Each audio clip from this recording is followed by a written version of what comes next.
with all the audience, you just need to click on the links that are provided at the bottom. That will take you to the government website where all the steps are listed in a very clear English, and it's pretty simple to follow. So once you click on application process, it will request you to create your profile. Once you create your profile, it will take you to the next step, that what documents you need to attach. But before you start your application, I've already provided you a list that what documents you need to have it ready before you lodge your application. So the same logic will apply to micro and across all other rebates that are available to our small businesses as well as individual. The other key difference between macro and micro is the tax agent letter. So once you know that you qualify either for macro and micro, when you request your tax agent to prepare the tax agent reference letter, the templates are very specific for both rebates to make sure that you don't waste the authority's time, which means that before you lodge your application with the incorrect tax agent reference letter, make sure that you go to the process guide of the specific rebate and download the template, or let your accountant know that what category you're going to apply for and request your accountant to prepare the template that's specific to the rebate that you're going to apply. What I mean by the specific tax agent letter is that the government would like you to follow a specific template for each rebate, micro, macro. It's got a different threshold, and the government requires you to mention a specific detail. So I can share the template as well at the end of the session. The other category I would like to discuss in detail is Job Saver. Job Saver is basically for 9 to 5 working employees who may not have completely lost their job, who may have either reduction in their pay or reduction in their working hours. So if you are not a business, rather employee, you do have some rebates available for yourself. So make sure that when you assess your eligibility, you just go to this E12 cell where I have talked about what the eligibility criteria is and how you can assess that how much amount you can receive. Once you pass the test that is listed in E12, then you follow all the details that's underneath of this column. That tells you what the lodgement due date is. So the lodgement due date is literally by end of the coming week, 28th of August. So if you falls into one of this category, make sure you lodge your claim before the 28th of August. How are you going to apply for this and what documents you need? I have provided a link, so you don't need to scroll down 26 pages or 100 pages. You just follow these links. But before you apply, make sure you click on the documents that you need to collect all in one folder. Once you get all the documents ready, you then click on apply. I can give you an overview of what documents you need to have in your file. All you need is 2 proof of ID, your employer ABN, and you need to actually have a most recent payslip and 1 benchmark payslip to show that how much decline you have in your earning since the lockdown had happened to the New South Wales. So that's all really you need. The rest are all quite self-explanatory. However, if you just click on the link, you will find quite a brief detail about all the other rebates as well. Any question? Yeah, if you've got questions, throw them in the Q&A, and I've got Facebook here on the other screen, so throw any questions in the comments for Facebook. One question I know that has come through to me is just about the turnover test. Some businesses are only 6, 12, 18 months old, and so they can't show turnover from previous years, but there is a way around that, isn't there? That's right. So say for if someone is a new, like someone have a new business, say for I established the business in the beginning or mid of 2020, and the rebate is actually asking for my 2020 and 2021 benchmarks. So if I set up my business in the, somewhere in October 2020, that means I probably have only just 1 year tax return. So I don't have the benchmark year. So in that case, what you need to do is that you need to go by the 14 days consecutive test. So what that 14 days consecutive test requires from the candidate is that if they had a business set up in October 2020 and they only have 1 year tax return, they need to then compile their 14 days of consecutive 2020 2021 year turnover, and they need to find out 14 days of the turnover from the 1st July till the 28th of August. Because the due date for macro and micro is the end of August, so they need to find out FY22 14 days consecutive turnover that shows the decline to compare with FY21 turnover. Does that make sense? So in simple word, if you have 1 year tax return and you are running your business in the second year, and the second year is FY22, then you find your FY21 14 days of the same period, and you compare your 14 days of FY22 to show that how much decline you had. You do not need to compare quarterly or yearly decline. You only need to compare 14 days of the decline. So that's the leniency available to new businesses. So there's a way to work it out, and it's Yes. basically based on how long you've actually been in business. That's right. And finding the comparable period. That's right. And then again, like I mentioned, that for macro and micro, one of the most important documents to support their application is the tax agent letter. And this is why I was saying that make sure that when they request the tax agent, they need to tell them which category they're applying for, and each category have a specific template. So let's just say they may qualify for macro, and in macro, they may not have a 2 years of operation done within the business. So what they need to do is they need to let the accountant know to add additional paragraph whereby they need to specifically say that the comparison is done based on the 14 consecutive days rather than a quarterly or yearly. Okay. So very handy, because I have had that question asked a couple of times. Get your questions through, and we'll... The declining from the 2020 or 2019 compared with the last 2019 towards 2021. So if some businesses have been operating for longer than 2 years or 3 years, then they do have a choice to either pick the benchmark, either 19 or 20. But if someone only just have one FY21 year that they have run their business, and they're running their business as a second year in FY22, then because in FY22 they only have 1 year benchmark, then they need to use 14 days of consecutive test. So it depends for how long you've been running a business. Are you a new business and you only have just 1 year done your tax return? Or have you been operating business for longer than 2 years? If you're running for longer than 2 years, then you've got a choice to use either FY19 as a benchmark or FY20 as a benchmark to compare with FY21. I might just jump in there. And one of the reasons for that is because some of the businesses may have been affected by the natural disasters that happened. So that's one of the reasons the opportunity, the choice to pick the best comparison period to show that there's been a decline. That's right. Okay. Now we've got a few questions coming through. This is probably the most popular question is, can you share this Excel file? Certainly, that was one of the promises I made to my audience, and that I will only share my cheat sheet with the audience who will attend the seminar. So I will definitely send that to audience. Can I ask you to just change the JobSaver tax treatment to the column there? You still got it at 50 million. Bottom, right to the bottom, right to the bottom. 50 million. Oh, okay. Thank you for picking that up. I'll get that right. It was a last minute work though. As you can imagine, I had to go through 26 pages of each rebate to find the best information for the client. But thank you. That's a good pick. That's okay. Now, while we're in the JobSaver column, there is a question, is JobSaver for individuals or businesses? So JobSaver is basically, this one is for the businesses. So if the businesses have employee, like arm length employee, that's when they need to use this rebate. But then unlike in FY21, when this rebate was available with the name of job seeker, so in that case, the employer was bound to pay that money to the employee that they were maintaining within the entity during that disaster. Whereas with the JobSaver, once the employer will claim this money, they are not bound to give that money to the employee as long as they maintain their head count of the employee during that disaster period.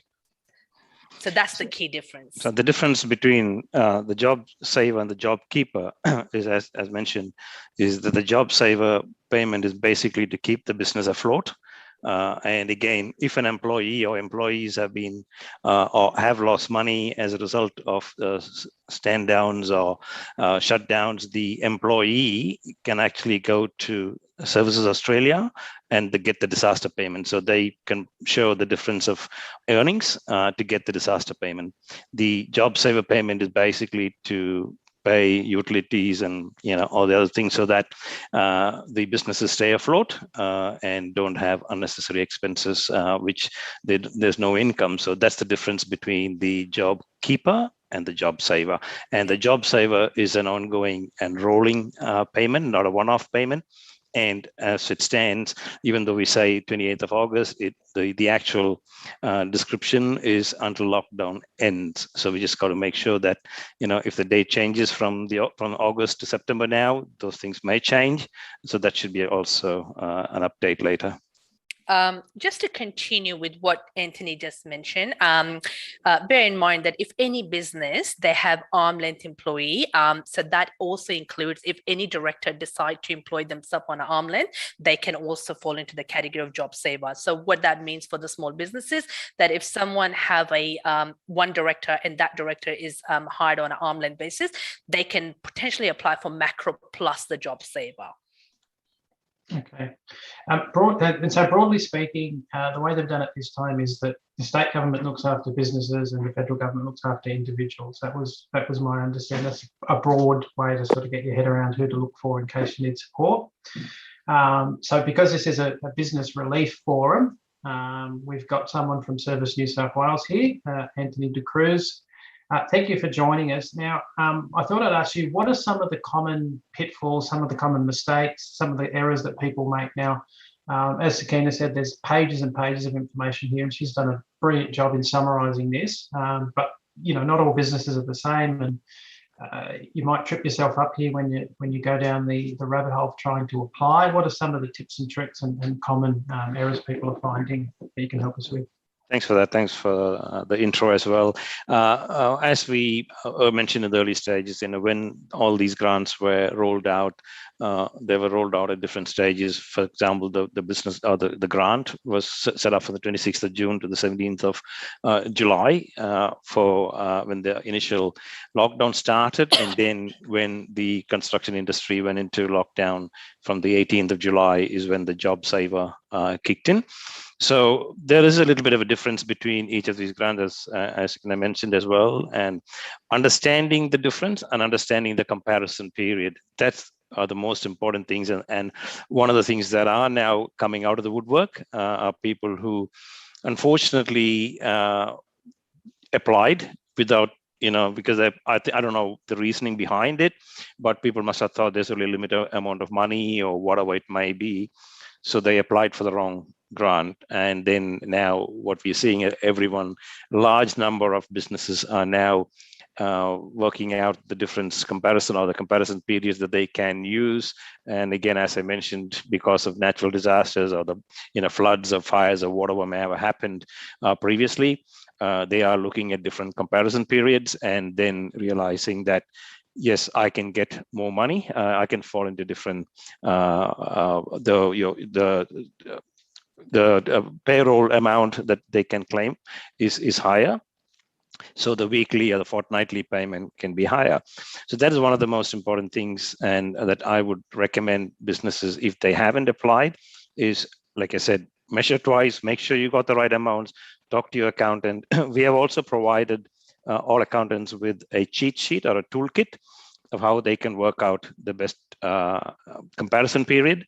And we have also updated the Service New South Wales page to reflect that. So make sure that you have the right dates, you have the right comparison period, so that we don't go into the spin where you apply for it. And once you apply for it, it's not an easy thing to, you can't actually like a top up, if I can say that, say, oh, I only, my first application was for 7,500. I'm entitled to 10,000. Can we get the difference? Unfortunately, it doesn't work that way, because we need to then reverse the whole application, wait for the funds. In some instances, we have funds have already reached people, which means the claim has to be now put and reversed. And so it gets into a little bit of a rigmarole where you are chasing a tail, and it's putting a lot of pressure on Service New South Wales as well, with all these changes and requests for change coming through.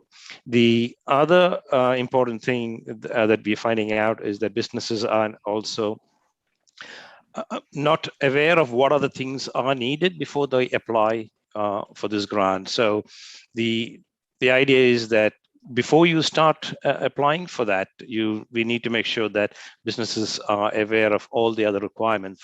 Your ABN is valid. Just make sure your ABN is valid. The people who are on the ABN are the right people who are actually applying for the grant. Because when you do a check, when the application goes through, if the details of the person making the application is different from who's actually listed on the ABR website, then the application gets rejected. So make sure that your ABR details and the ABN details, and you are in an industry that is highly affected because of the lockdown. In most cases they are, but there are certain industries which are not or haven't been. So just make sure, and if you have still made a loss during this period, and if you're not in the highly impacted industry, please check with the accountant. There is a provision where the accountants can provide you with proof that even though you are not highly impacted, that there has been, or the industry that has been impacted, but your business has been impacted for whatever reason it might be as a result of the lockdown, then that will also be considered and on a manual approval process. So make sure that you check that as well. And surprisingly, people put the wrong bank account details. It's hard to fathom that, but there are many people, many businesses, and they put their personal bank account details, and then they realize they've done the wrong thing. Again, we have to go through the same process of reversing all these, reclaiming the funds, and then putting an application through. And what that means for the business is, in a time when you need the money, when you are struggling for the funds and to keep your head up or head above the water, nose above the water, you're putting yourself into a situation where it is very hard for Service New South Wales to just put another application through, because your name or your business registration is already in the system as you have applied for a grant. So there is a block, there is a full kind of stop. So just be aware of that as well, to make sure that before you started, get all these things done, get your work business profile set up, your My Service account updated, your person who's authorized to apply for your loan is listed on it. If you are going through an accountant and the accountant is going to lodge the application, make sure that the accountant has got all your details, your authority with your phone numbers, in case, so that when we have to ring, or if we have to ring the customer or the business owner to confirm that the accountant is the authorized person, we need to have that phone number. If you do not have the phone number, then that's another delay, where we need to then send the accountant a letter, get the accountant to then provide that phone number. And every day that is delayed is making it harder for the business owners. So my recommendation is, make sure all the requirements, what is required, is on our page. Check with that and make sure that you provide that before you actually start the application. Thank you, Anthony. So there's some of the what to do before you go ahead. Now, we've got someone on the panel who's been waiting very patiently and hasn't got a chance yet to speak.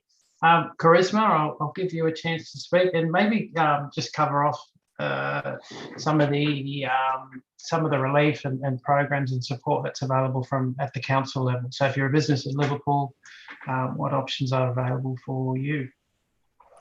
Sure. Thank you very much, Nathan, and hello, everyone. Hope you've been getting a lot of information and helpful advice from the session so far.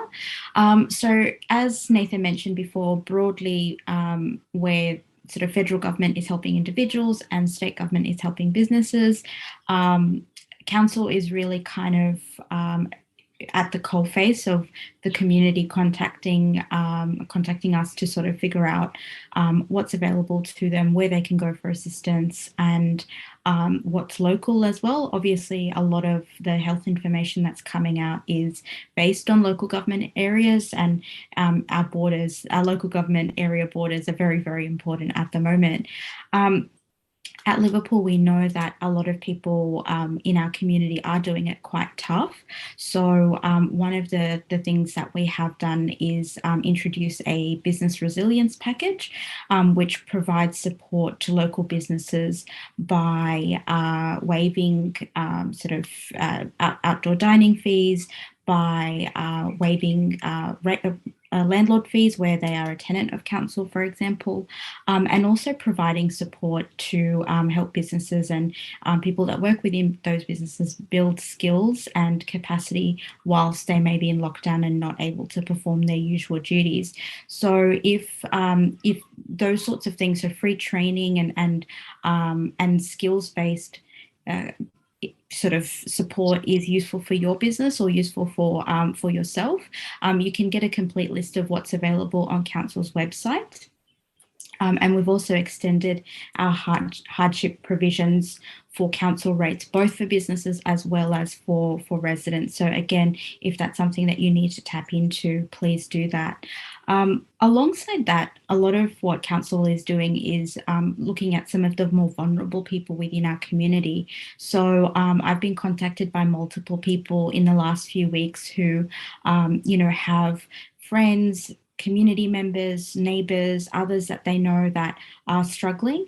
And so council's been working with Oz Harvest, which is a sort of food relief charity, and 17 other charities to help people with hampers, with food relief, and other emergency provisions that they might need. So again, we know that a lot of people in our community may need to tap into these things, and they may not be so comfortable about approaching organisations like council or someone outside of their kind of immediate network to access this this support. So if you know of anyone that really needs it, please let them know that support is there and they can tap into it. And it's at times like this where that's really, really important.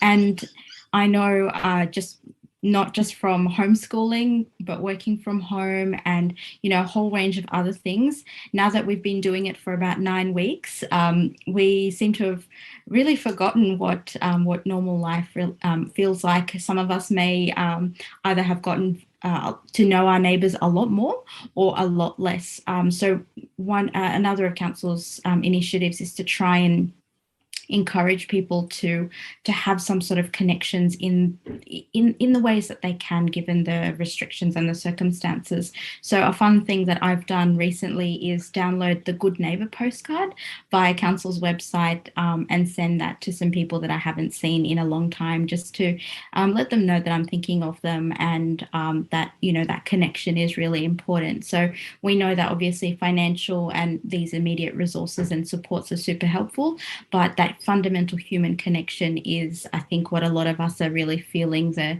impact of. So, council has your back on that front as well if you need some support on that. Thank you, Charisma.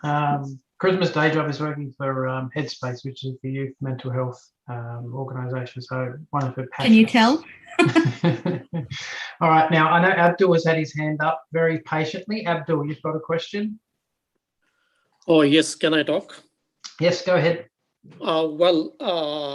My question is regarding 3 things. And probably first of the 2, or probably all 3, are for Ms. Sakina Zubair.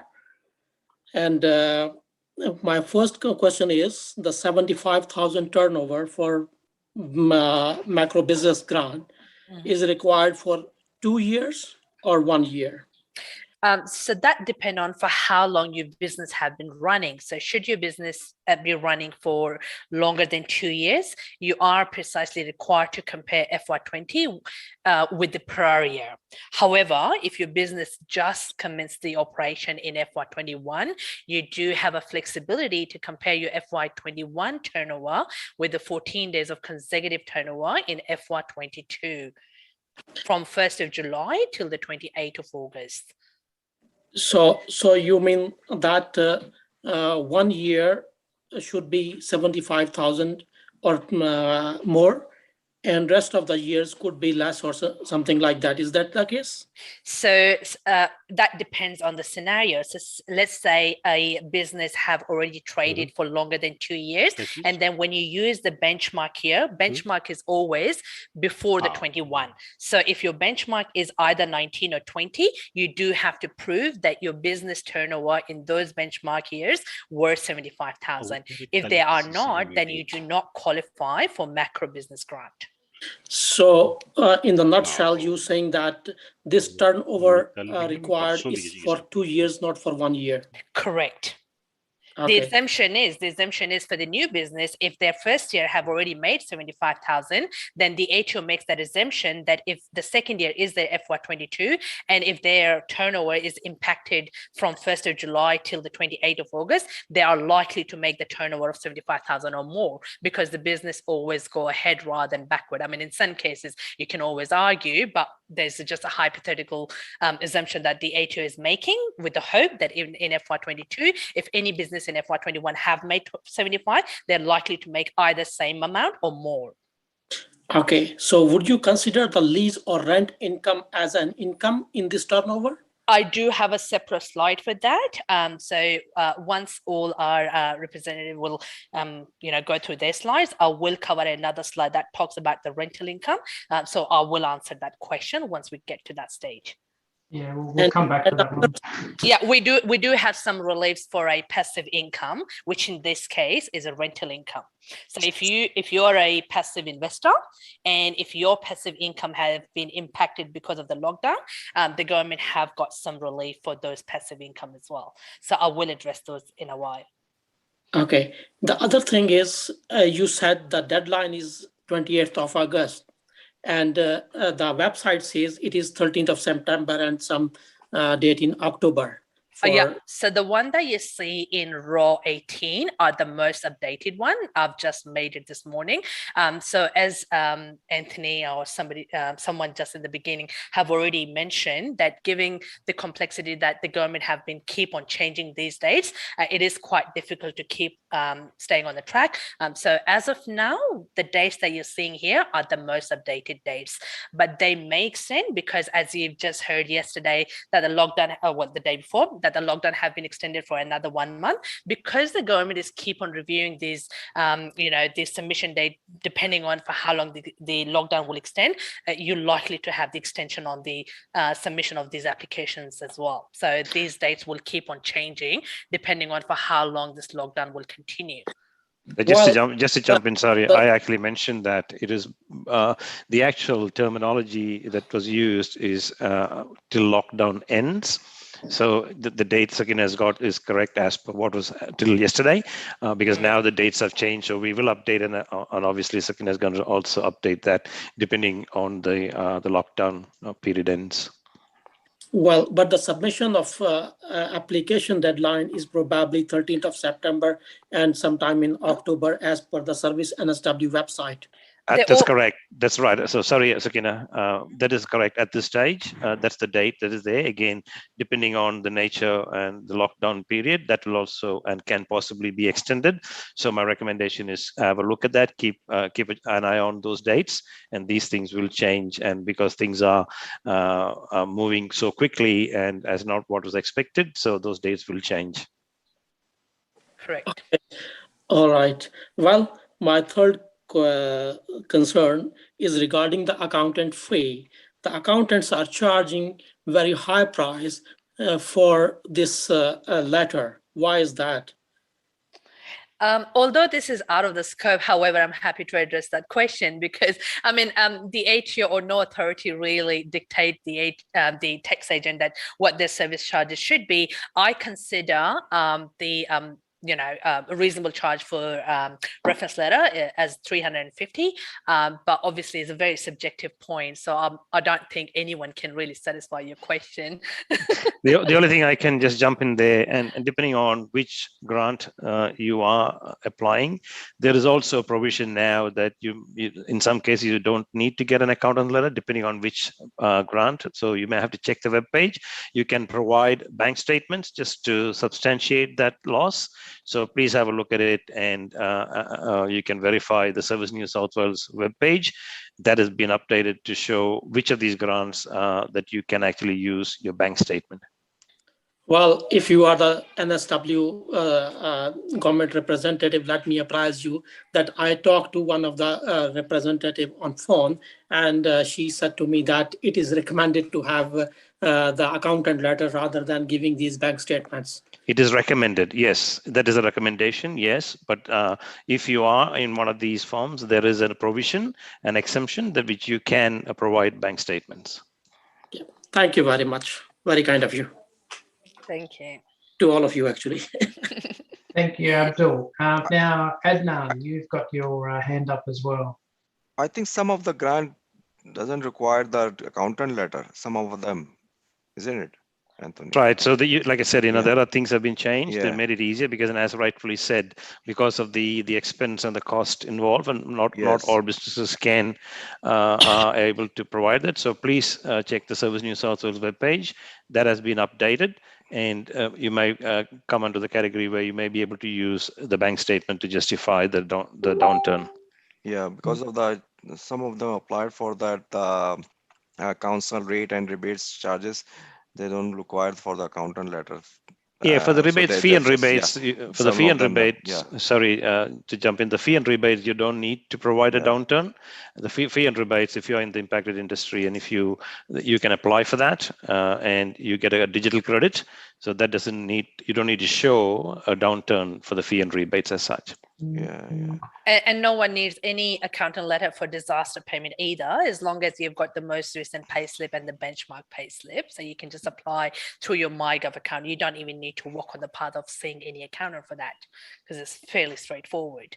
Yeah, because of the lockdown recently extended from August to September. That's why they need to be changed the date. That's why they vary the date. That's why he has had a confusion about the dates. Yeah, stuff like that, this yeah. will continue. And just for that reason, what I decided to do is I just put 2 links here. So every time when you think that you want to reassess yourself, then just make sure you follow the links that's provided at the bottom of each category, because as you click on that, it will tell you what the deadline is at the time when you apply for the application. So there will be no ambiguity. And the other thing is also from Service New South Wales perspective, just when the announcement, let's say the announcement is made today, just give it another day before you click for the update, and don't think, oh, we haven't updated it, because we need to get the real comms from Treasury to say, and also the requirements. So it'll be a day before that gets updated. As we all know, things get announced, but we need to update it. So give it a day before you check the page. Yeah, I'll stay tuned for that as well. I mean, for my best interest.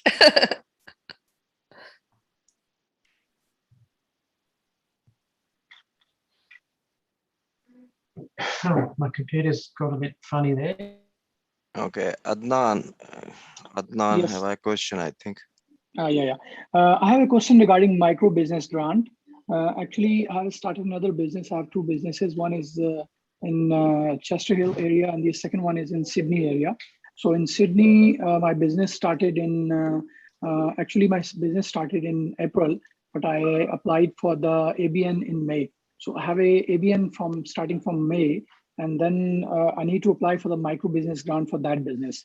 So is it possible to apply for that micro business grant for that from that, because it's not even 1 year old? Yeah, I just need a bit of a clarity when you say you've started a second business. Are you intending to say that it's a different branch, or is it entirely different trade? It's a different branch actually, but I applied it for a separate ABN under a separate company. It's not under the same company actually. Okay. Yeah, because these grants are based on business, not the branches. So as long as it's a different branch with entirely different credentials, like an ABN and TFN, and if the business started trading from May, as we just mentioned earlier, that what you probably need to do is you must have 1 year tax return, even though your business started in May. You should have your tax return for FY21. Use that as a benchmark here, and then you try and calculate 14 days of consecutive turnover under the category of micro, which is 30 to 75, and see within that 14 days how much decline you have suffered. So that's how you will then compare and demonstrate your decline, and your decline will then determine that what payments will be eligible for that business. So that tax return should be from the other business also, because the tax return is based on my previous business, not from this business. No, because your both businesses have entirely two different credentials, they're entirely two different entities, and each entity will be assessed separately. In other words, each ABN, one ABN can make one application, and each ABN has got to show a downturn of what is required to qualify for that. I can add my bank statement for the last 2 months, like from April to May, April and May and June, I had some certain sales. So these sales can show that my income is between the 30,000 and 75,000 mark. Is that applicable as well? Yeah, that should be okay. But then again, you probably need to attach your bank statement right from the inception of your trade till the date you submit your application, and highlight those 14 days that can prove your decline as opposed to your benchmark here. Yeah, sure. Yeah. Okay. So thank you, Adnan. A couple of questions have come through on the Q&A. Micro grants, are they going to be ongoing as well? I think that's just in relation to the dates. So if the lockdown's extended, will the micro grants also be extended? Anthony would be in the best position to answer that, because I can't anticipate. Now, as we understand it, it is again, it is not like a one-off payment. It's an ongoing, recurring payment, fortnightly payment. So, and if the business is affected by the lockdown, and until lockdown is lifted, it should be ongoing. And like I said, the terminology used is this will be for businesses until lockdown is lifted. All right. Okay, that clears that one up. And another one, are salaried directors considered employees for the micro business grant? I think that would be a little bit of a mix with micro and macro. I guess if the director's salary need to be assessed in one of these categories, I would go for either disaster payment. If I was a director and I'm no longer taking any salary, which means that within the company I've got a reduction in hours. However, if I am working in the same company, even though I'm a director, but I'm an arm's length employee, and I'm taking the same salary from the company in the capacity of an arm's length employee and in the capacity of a director, in that case, I probably need to assist the business under the job saver category. So you need to choose either of it, not both of it. Yeah, I'm just going to add to that. It's right. You can do macro and job saver and micro job saver, but you can't do job saver and the disaster payment. Between the E and F, it has to be either of it is mutually exclusive, whereas it could be a combination of C and E or D and E, depending on where your turnover falls in. So it is a bit different category. So we can't mix that. And just got to make the decision which is the best for you individually. You got to make that decision, and once you make the decision, and again, one of the things that we have faced, as in what the number of calls that have increased are where people have gone and applied for the disaster payment, and then when they worked out the comparison period, they feel that they could have gone to either one of those other grants that were available. And unfortunately, because they can't, then we advise them to go to Services Australia, stop the payment, and make arrangements of what and how any repayments can be done. And they got to get all that approved before they can apply for that. So just be careful of that as well. And just want to add one more point to what Anthony just mentioned, that you need to go back and inform the authority to seize that payment. So say for if you've gone past your 2 payments and you receive your 3rd payment of your disaster payment, not that only you're required to seize, you also need to return your 3rd payment, because you cannot exceed your disaster payment beyond 2. So should you seize on 3rd or 4th, the 3rd and 4th have to be returned back to the authority in order for you to qualify for either of the other categories. All right, well, that's it in terms of questions. Do you want to cover off rental income?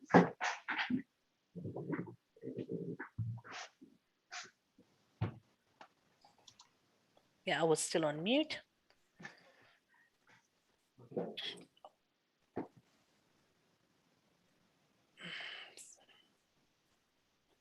Sorry, I'm just trying to find out. Just 1 second.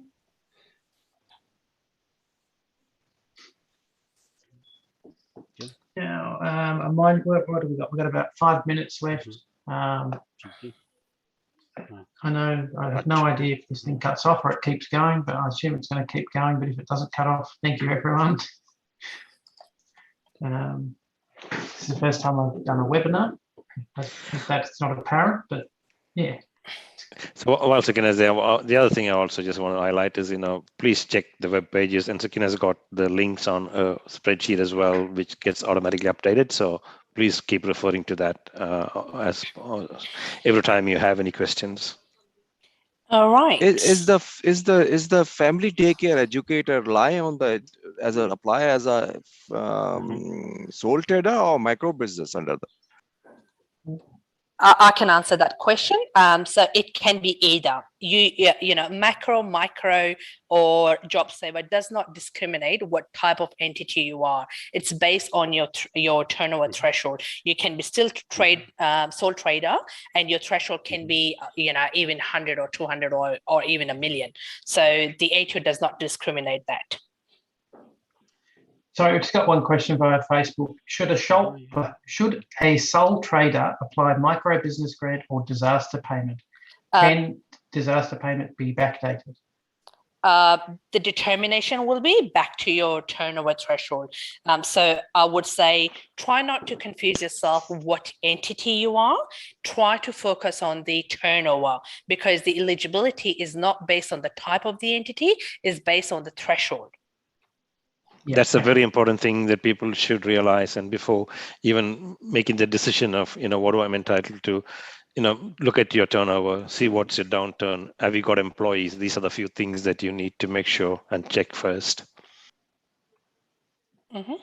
All right. Now, for passive income, I only just like to cover the rental income. But when we say passive income, that also includes, shares income, or it could be, any sort of other passive income. It could be even investing into bonds or anything. So obviously, the government grants have only been made available to a rental investors. So if the rental investor have made any sort of leniency to the tenancy relief, like if they have given any sort of a rental relief to their tenant, either as residential or commercial, then on that basis you will be eligible for 1,500. However, if you have a commercial property and your commercial tenant have got any rental relief, then you will be entitled to have some sort of relief on your land tax.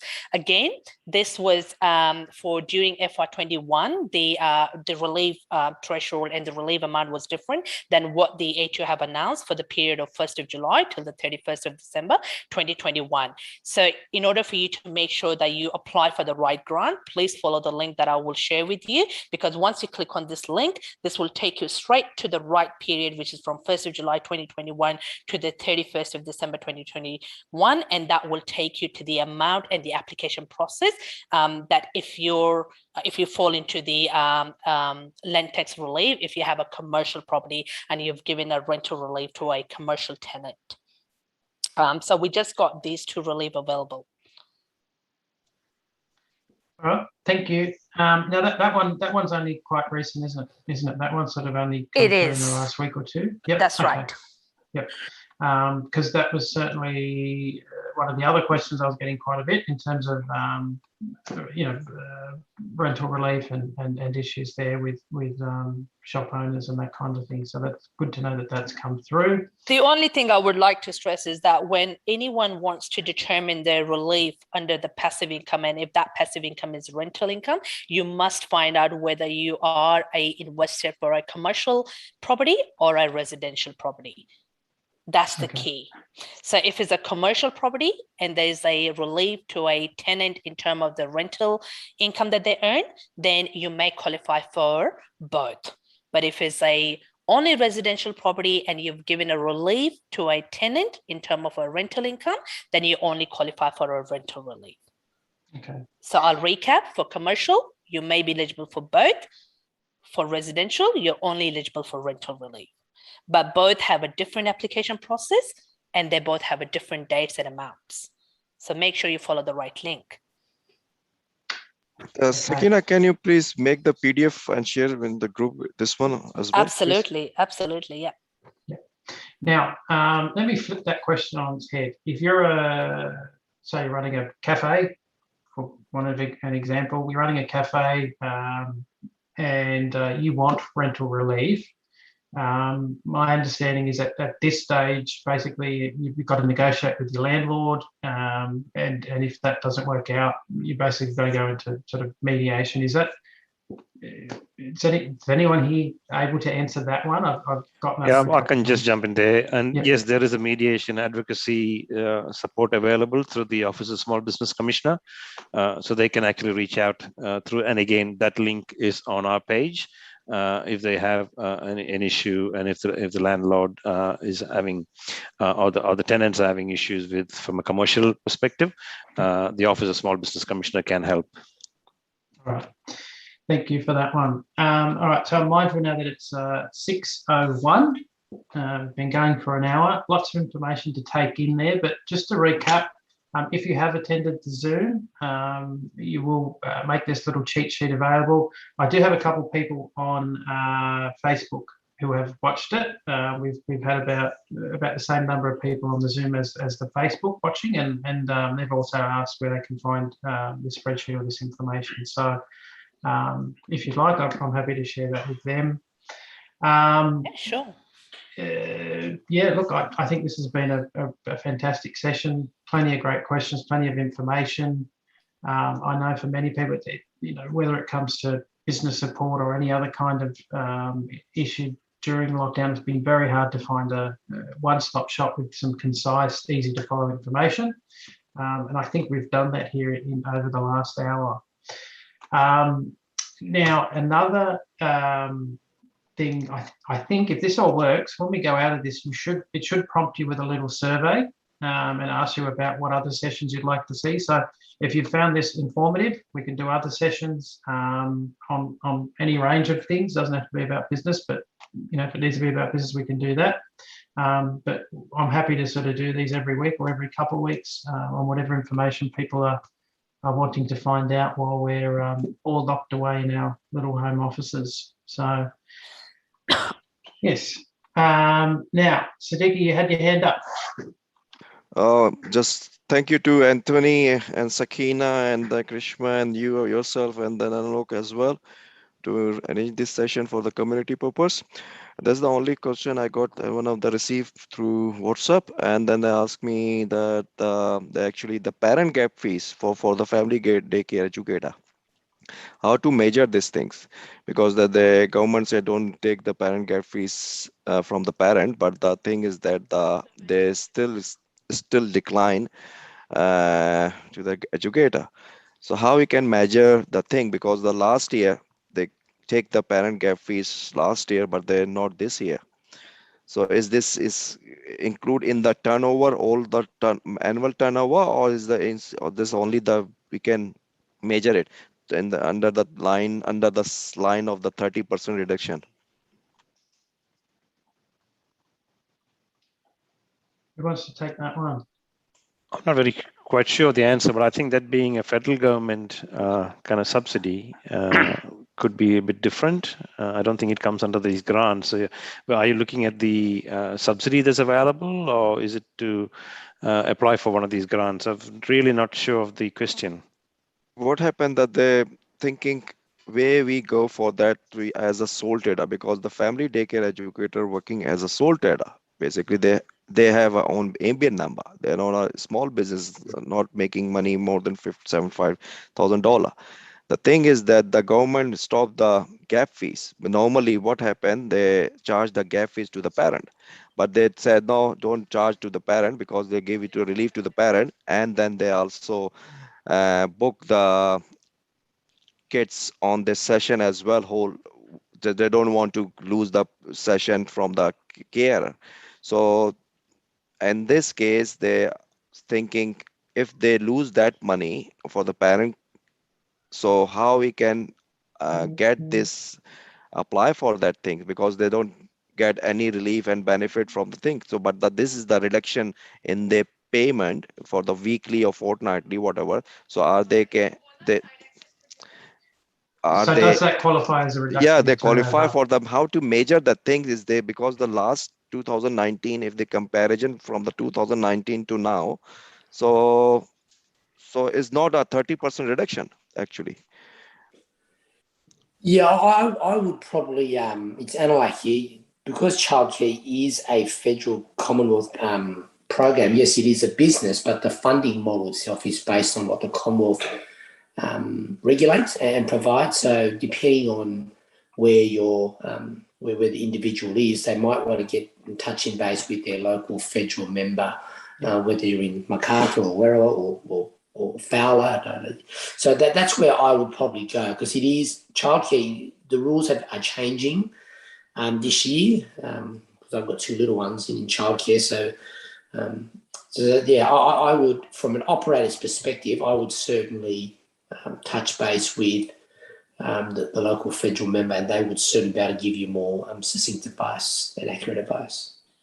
And I Thank just you. want, Yeah, thank you very much. Because the what happened nowadays, I've been involved in the family daycare educator, nearly 350 people educator, and then what happened? They aren't eligible for the ABN on the ABN, either on the sole bid trading as well. So because of the as per the grant, actually you must 30% reduction. It's So not a you, 30% yeah, reduction. They knew no. not on a 30, even if you don't have any 29.5, even not eligible for that grant as well. So the other thing But they're also losing just, the money anyway. yeah, the other thing also to be aware of is just got to make sure during which period was this affected, because some of the it is all based also on the highly impacted industry as well. So depending on where is that childcare, was it part of the highly impacted? And as said, I think the best thing to do is also check with Services Australia for the federal side of it, because it is a federal funded support. I just want to ask one question, Sadiq. If I got your question right, are you saying that the business is not eligible to get certain grant because of the lockdown? But then, even though if the business is not eligible to get a grant, but the business overall should be in a position to demonstrate the decline from a business point of view. So I don't see any reason why the business cannot qualify for micro or macro, because if there's no grant, that means that itself the business qualifying for one of the decline category in the micro and macro. I can take that question away from the platform and we can discuss that in detail, but I think I should be in a position to help your client or whoever had that question. All right, thank you for that. If you've got any other questions, I've popped my email in the chat there. It's nathan@nathanhaggerty.com.au. Otherwise, you get in touch with one of the panelists or myself, and we'll be able to direct your query or question whether it needs to go. So it is Sunday night, and I'm sure we've got plenty of things to do in a COVID-safe manner. So I'll let everyone go, but I will reiterate the key messages that we keep hearing during this thing. Stay safe. Only go out when you need to. Only stay within your household. If you can get vaccinated, please do. Charisma and Lack, what are the key messages we need to push out to everyone? Well, certainly from New South Wales Health, you make sure you get vaccinated. I encourage people to get vaccinated, and if you're unsure or you have concerns, do contact your local GP. The vaccination happening in Quarryfields is at maximum level, but certainly I would encourage people to get vaccinated. Of course, just keeping up to date with their public health orders because they seem to be changing all the time. And only go out at the home when you need to. And I think we're just going to have to buckle up, and hopefully we'll get through this shortly. And remember that curfew comes into force from midnight tonight. And then from 9 p.m. to 5 a.m. After that. So get everything you need to do once a week and stay home. Not like that wasn't what you were doing, but please continue to do that. 1 hour of exercise outside, and you will need a permit. Actually, Anthony, maybe do you know anything about the permits? I've had a few questions about those. I know you need them by the 28th, but I imagine there'll be an application process. That's correct. The application process has been updated, so we do have the latest requirement for especially for rural and any travel permits. So the 14-day permit application is now updated and on the system. So if anyone has got any questions or need to find out more, please visit the page. The links are there. Oh, fantastic. And Charisma, just last comments? Yeah, can I just make one comment? I know the health advice around is very much around sort of staying home and only doing what you need to. But I have been contacted by a number of people who are very concerned about people putting off necessary medical appointments. Obviously, a lot of our attention is being captured by COVID and monitoring for symptoms of COVID. But if you are, paying attention to other aspects of your health and you do need to see your GP, I know many GPs are offering telehealth appointments, so you can do video consultations or phone consultations. Same deal with mental health and wellbeing services as well. Please look after yourselves, and if you are concerned about anything, whether it's COVID related or not, please do make an effort to speak to your doctor or your GP, whether that's by telehealth or actually going in and seeing them, because our health is obviously not just COVID related, it's about a whole lot more. Thank you, Charisma. Sakina, did you have any last words? Well, as everyone have suggested, please only go out from home when you have to and try to stay home till the end of this lockdown period that's suggested. The only takeaway message I would like to share with the audience is when you make any of the claim and once you get that grant, just be sure that the grant should be spent on what that grant is there for. The whole purpose of introducing these grants is to keep on going with the economy as is expected should we not have the COVID situation. Obviously, to continue with that legacy, the HO will plan to audit all those businesses who will receive a grant to make sure that they don't spend all these grant money on the holidays or groceries. So that's just a takeaway message. The other takeaway message is that if you're not sure, don't worry about the lodgement due dates or anything. Obviously, as Anthony have just mentioned, that as the lockdown period will continue extending, the HO will continue extending these lodgement date. So do not rush, measure twice, cut once, because that's always the most prudent approach to do.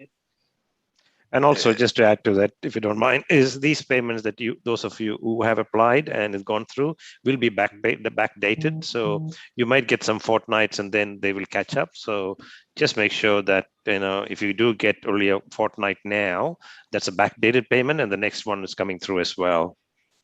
I think the last question from the Rizwan Khan, is there any discount for the commercial rental properties such as office and shop? Or is there any discount for the commercial rental property in terms of the rental property of the landlord? So the Office of Small Business Commissioners has got a link, and they can actually, through Service New South Wales as well, if you go through the link, there is some funding and support available for commercial lease as well. So I would recommend any of these business landlords from a commercial perspective, visit the Service and New South Wales page or the Office of Small Business Commissioners page, and there's links and supports available. Fantastic. All right, Siddiqui, last words. You've been the man behind the scenes here and pulled this together. Thank you very much. But do you have any last words? Just only said that we will do another session for similar thing, or little bit need to be more add on. I don't need to be little bit change the time on the something weekend or Saturday, something like that. So most of the people are not having on the pen on the attendant today. So anyway, we will do another part 2 similar. There's a very informative session today. Mhm. Yeah, and thank you very much everyone to joining today. All right. Well, let's call that a wrap. Thank you Yep. everyone for joining. Thanks for having me, and thank good you luck. for the Thank you, Thank you information. so much. care. Thank you. Bye. I'll share the spreadsheet after 2 days once we get the updated dates. Okay, yes, that'll be good. Have a good weekend. Thank Bye. you. Thank Bye. you, everyone. Bye. Thank you, everyone. Bye.